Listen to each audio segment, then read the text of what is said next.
নমস্কার বন্ধুরা, আমি বাড়ির গাছ থেকে কিছু আম পেড়ে নিয়েছি। কাঁচা আমের টক ঝাল মিষ্টি আমসত্ত্ব বানাচ্ছি। তার জন্য আমগুলো আগে ভালোভাবে খোসা ছাড়িয়ে টুকরো করে কেটে নেব। আমগুলো ছোট ছোট করে কেটে ধুয়ে নিয়েছি। এবার একটা কড়াই বসিয়ে দিয়েছি উনানে, অল্প পরিমাণে জল দিয়ে দিলাম। আমগুলো দিয়ে ভালোভাবে সিদ্ধ করে নেব। আমটা সিদ্ধ হতে হতে আমি একটা পেস্ট বানিয়ে নেব।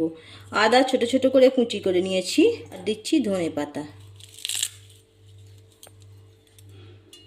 এটা একটা পেস্ট বানিয়ে নিচ্ছি।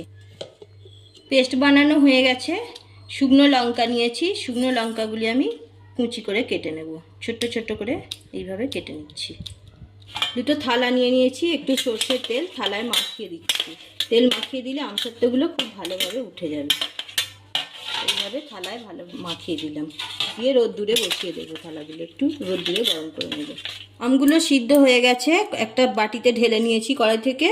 একটা ডাল কাটা দিয়ে এইভাবে চেপে চেপে মিহি করে দিলাম। এটা ঠান্ডা করে আমি এটা ছাঁকনি দিয়ে ছেঁকে নেব। পাল্পটা ছাঁকনি দিয়ে ছেঁকে নিয়েছি।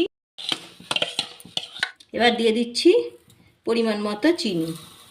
চিনিটা আপনারা আপনাদের পরিমাণ মতো দেবেন, যেমন টক খেতে চাইবেন। যদি মিষ্টি আম হয় কম দেবেন। 1 চামচ লবণ, পেস্ট করে রাখা ধনে পাতা দিয়ে দিচ্ছি। এই আমের সাথে ধনে পাতার ফ্লেভারটা না খুব ভালো লাগে। আমি কোনো রকম ফুড কালার মেশাচ্ছি না, ফুড কালার ছাড়াই বানাচ্ছি। অনেকে ফুড কালার দিয়ে সবুজ কালারটা করে দেয়, কিন্তু আমি ফুড কালার দিলাম না। দেখুন ধনে পাতা দিয়ে সুন্দর কালারটা এসেছে। কুচিয়ে রাখা লঙ্কা দিয়ে দিচ্ছি। ভালোভাবে নাড়তে থাকবো। মাঝারি হিটে জাল করে নিয়েছি, রেডি হয়ে গেছে দেখুন। এবার গ্যাসের ফ্লেমটা অফ করে দিচ্ছি। অনেকটাই ঠান্ডা হয়ে গেছে, আর থালাগুলোও রোদ্দুর থেকে নিয়ে এসেছি, খুব গরম হয়ে গেছে। এর থালার মধ্যে দিয়ে দিচ্ছি।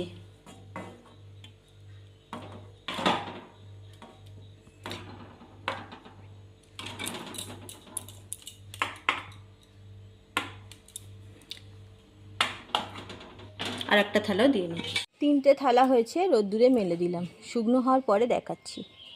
রোদ্দুর থেকে থালাগুলো নিয়ে চলে এসেছি। আমসত্ত্বগুলো 2 দিন ধরে শুকনো হয়েছে। এবার আমি তুলছি।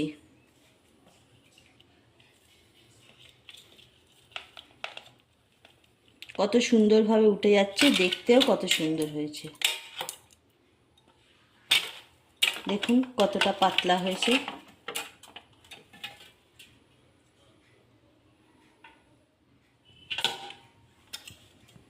আমি একটা ছুরি দিয়ে কেটে দেখাচ্ছি।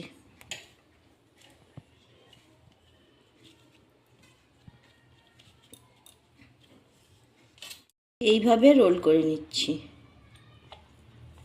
এইভাবে আমসত্ত্ব বানিয়ে আপনারা সারা বছর ধরে খেতে পারেন। রোল পাকিয়েও রাখতে পারেন, তাছাড়া পিস কেটেও নিতে পারেন। আমসত্ত্বগুলো কেটে এইভাবে রোল করে নিয়েছি। কতটা সুন্দর দেখতে হয়েছে দেখুন। এইভাবে আপনারা বাড়িতে বানিয়ে নিতে পারেন। এখন তো বাজারে আম প্রচুর পরিমাণে পাওয়া যাচ্ছে, আর অনেকের গাছেও আছে। রেসিপিটা যদি ভালো লেগে থাকে লাইক শেয়ার করবেন, আমার চ্যানেলটি সাবস্ক্রাইব করে পাশে থাকবেন।